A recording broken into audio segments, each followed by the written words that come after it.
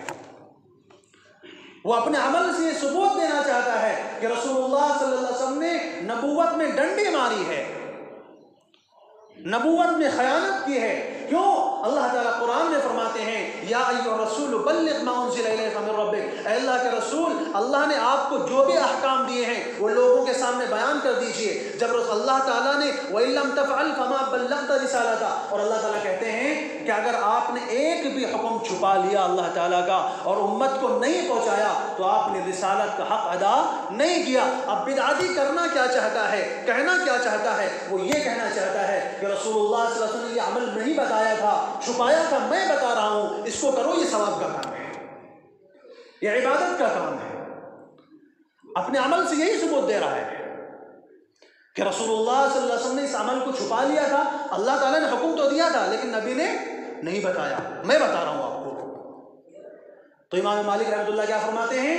جس نے اسلام میں کوئی بدعت ایجاد کی اور اس کو اچھا کام سمجھ رہا ہے، اس کا یہ دعویٰ ہے، اس گویا کہ وہ یہ دعویٰ کرنا چاہتا ہے کہ رسول اللہ صلی اللہ علیہ وسلم نے نبوت کے اندر خیانت کی ہے، نبوت کا حق ادا نہیں کیا ہے۔ فرمایا اللہ تعالیٰ نے جب قرآن میں کہہ دیا الیوم اکملت لکم دینکم واتممت علیکم نعمتی ورضیت لکم الاسلام دینا، کہ ہم نے تمہارا دین تمہارے لیے مکمل کر دیا ہے اور تمہارے اوپر اپنی نعمتیں مکمل کر دی ہیں، لہذا فما لم یکن یوم دینا لا یکون اليوم دینا، لہذا جو چیز رسول اللہ کے زمانے میں دین میں شامل نہیں تھی وہ آج کے زمانے میں بھی دین کے اندر شامل نہیں ہوگی۔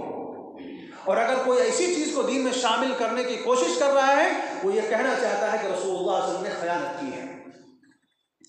تو میرے دوستو، کوئی یہ کہہ سکتا ہے کہنے والا کہ بھائی ہم اس رات میں کوئی غلط کام تھوڑی کر رہے ہیں، ہم نماز ہی تو پڑھ رہے ہیں، ہم عبادت ہی تو کر رہے ہیں، روزہ ہی تو رکھ رہے ہیں نا، غریبوں کو کھانا ہی تو کھلا رہے ہیں، اس میں برائی کیا ہے، اس میں حرج کی کیا بات ہے؟ تو میرے دوستوں میں آپ کو سمجھانا چاہتا ہوں اصل کھیل جو ہے وہ اتباع کا ہے۔ نہ نماز کی کوئی اصلیت، نہ روزے کی کوئی اصلیت، نہ حج کی کوئی اصلیت، نہ قربانی کی کوئی اصلیت۔ اصلیت کس چیز کی ہے؟ اتباع کی ہے۔ اللہ تعالیٰ یہ کہنا چاہتے ہیں جب میں کہوں تب نماز پڑھو تو عبادت ہے، میں کہوں نماز نہ پڑھو تو نماز نہ پڑھنا عبادت ہے، میں کہوں روزہ رکھو تو روزہ رکھنا عبادت ہے، اور میں کہوں کہ روزہ نہ رکھو تو روزہ نہ رکھنا عبادت ہے۔ آپ بتائیے آج کے زمانے میں جا کر کے، اس تاریخ میں جا کر کے کوئی کہے میں جا کر حج کرنے جا رہا ہوں، وہ کتنے بھی خانہ کعبہ کا طواف کرتے رہے، وہ 7 نہیں 700 مرتبہ خانہ کعبہ کا طواف کر لے، اس کا حج ادا ہو جائے گا؟ عید کے دن رسول اللہ صلی اللہ علیہ وسلم نے روزہ رکھنے سے منع فرمایا ہے، عید کے دن۔ اب کوئی کہتا نہیں روزہ رکھنا تو بڑی عبادت کا کام ہے، ہم عید کے دن بھی روزہ رکھیں گے، آپ بتائیے ایسے بندے کو ثواب ملے گا یا گناہ ہوگا؟ رسول اللہ کی مخالفت کرنے کی وجہ سے گناہ ہوگا اس کو۔ 3 اوقات میں آپ جانتے ہیں نماز پڑھنا منع ہے، سورج نکلنے کے وقت، سورج غروب کے وقت اور زوال کے وقت۔ یہ 3 اوقات میں رسول اللہ صلی اللہ علیہ وسلم فرماتے ہیں شیطان کی عبادت کی جاتی ہے، شیطان کی پوجا کی جاتی ہے۔ اب کوئی بندہ کہے کہ نہیں میں تو ان 3 اوقات میں بھی نماز پڑھوں گا، کیوں؟ کیونکہ نماز تو عبادت کا کام ہے، ثواب کا کام ہے۔ تو بتائیے کیا اس کی نماز کے اوپر اس کو ثواب ملے گا یا اس کی پکڑ ہوگی؟ تو پتہ یہ چلا نہ نماز کی کوئی اصلیت، نہ روزے کی کوئی اصلیت، نہ حج کی کوئی اصلیت، نہ صدقہ و خیرات کی کوئی اصلیت۔ اصلیت کس چیز کی ہے؟ اتباع کی ہے۔ جو کام اللہ کے بتائے ہوئے اور اس کے نبی کے بتائے ہوئے سنت کے مطابق کیا جائے گا وہی عمل مقبول ہوگا، اور جو کام ان کے طریقے کے خلاف ہوگا وہ عمل مردود ہو جائے گا، پھر اس کی کوئی حقیقت نہیں رہ جائے گی۔ تو بہرحال وقت پورا ہو چکا ہے، خلاصہ ہماری باتوں کا بس اتنا ہی ہے کہ جو چیزیں شریعت اسلام سے ثابت شدہ ہیں ان چیزوں کو اپنانے میں ہمارے لیے بھلائی ہے، اور جن چیزوں کا ثبوت اسلام سے نہیں ملتا ہے، قرآن سے نہیں ملتا ہے، حدیث سے نہیں ملتا ہے، صحابہ کی زندگی سے نہیں ملتا ہے، ایسی چیزوں کو اگر ہم دین سمجھ کر کے، عبادت سمجھ کر کے، ثواب کا کام سمجھ کر کے کام کریں گے تو رسول اللہ صلی اللہ علیہ وسلم کی ایک روایت ہے وہ سنا کر کے میں اپنی بات کو ختم کرنا چاہوں گا۔ روایت میں آتا ہے رسول اللہ صلی اللہ علیہ وسلم فرماتے ہیں میدان محشر کا دن ہوگا اور لوگ پیاس کے مارے تڑپ رہے ہوں گے، اللہ تعالیٰ نے مجھے حوض کوثر عطا فرمایا ہوگا، حوض کوثر سے میں اپنی پیاسی امت کا پیاس بجھا رہا ہوں گا، لوگ آ رہے ہوں گے جو آ رہے ہوں گے، اس حوض کی لمبائی کیا ہوگی کہ 1 مہینے تک آپ چلتے رہیں تو ایک کونے سے دوسرے کونے کو پہنچیں گے، پھر 1 مہینے تک چلتے رہیں تو پھر دوسرے کونے کو پہنچیں گے، اتنا بڑا حوض ہے، اتنا میٹھا پانی ہے کہ شہد سے زیادہ میٹھا، برف سے زیادہ ٹھنڈا، اور ایسا پانی جو ایک مرتبہ پی لے گا پھر کبھی پیاسا نہیں ہوگا، اور سورج کا وہ تپش اور گرمی کی وجہ سے اللہ تعالیٰ امت محمدیہ کو حوض کوثر عطا فرمائیں گے۔ نبی اپنے امتیوں کو حوض کا جام پلا رہے ہوں گے، کچھ لوگ آئیں گے نمازوں سے چہرے چمک رہے ہوں گے، چہرے کے اوپر سجدے کے نشانات بھی ہوں گے، اعضائے وضو بھی چمک رہے ہوں گے، اسلامی حلیہ ہوگا، اسلامی شکل ہوگی، اسلامی لباس ہوگا، سب کچھ ہوگا، لیکن فرشتے ان کو کوڑے مار مار کر بھگا رہے ہوں گے۔ اللہ کے رسول پوچھیں گے ان کو کیوں بھگا رہے ہو؟ یہ تو میرے اپنے امتی ہیں، میرے اپنے ہیں، میرے ماننے والے ہیں۔ صحابہ کہیں گے لا تدری ما احدث بعدک، اے اللہ کے رسول آپ کو پتہ نہیں آپ کی دنیا سے چلے آنے کے بعد انہوں نے آپ کی شریعت میں کیا کیا چیزیں نئی ڈال دی تھی، نئی چیزیں ایجاد کر دی تھی، ایسی چیزوں کو شریعت میں شامل کر دیا تھا جو آپ نے نہیں بتائی تھی۔ تو رسول اللہ صلی اللہ علیہ وسلم جن کو اللہ تعالیٰ نے نبی رحمت کہا ہے، جن کو اللہ تعالیٰ نے وما ارسلناک الا رحمتا للعالمین کہا ہے کہ اللہ کے رسول سارے جہان کے لیے رحمت بنا کر بھیجے گئے ہیں، وہ نبی رحمت کیا کہے گا؟ سحقا لمن بدل دینی، ان کمینوں کو دور بھگاؤ، ان کو میری نگاہ سے دور کرو، ان کمینوں نے میرے دین کو تبدیل کر دیا تھا، ان مردودوں نے میرے دین کو تبدیل کر دیا تھا۔ حوض کوثر پینا تو دور کی بات ہے، نبی چہرہ بھی دیکھنا گوارا نہیں فرمائے گے۔ اس لیے میرے دوستو آپ کے سامنے اللہ نے قرآن بھی رکھا ہے، شریعت بھی موجود ہے، آپ کو نہیں معلوم ہے علماء موجود ہیں، آپ جو بھی عمل کریں قرآن سے معلوم کر کے، سنت سے معلوم کر کے، علماء سے معلوم کر کے عمل کریں، خود سے باپ دادا کے رسوم و رواج کو اپنا کر کے، معاشرے کے رسوم و رواج کو اپنا کر کے اگر ہم چلیں گے تو پھر تباہی اور بربادی ہمارا جو ہے مقدر بنے گی۔ اللہ تعالیٰ سے دعا ہے کہ اللہ تعالیٰ ہم سب کو کہنے سننے سے زیادہ عمل کی توفیق عطا فرمائے۔ وآخر دعوانا الحمدللہ۔ سنت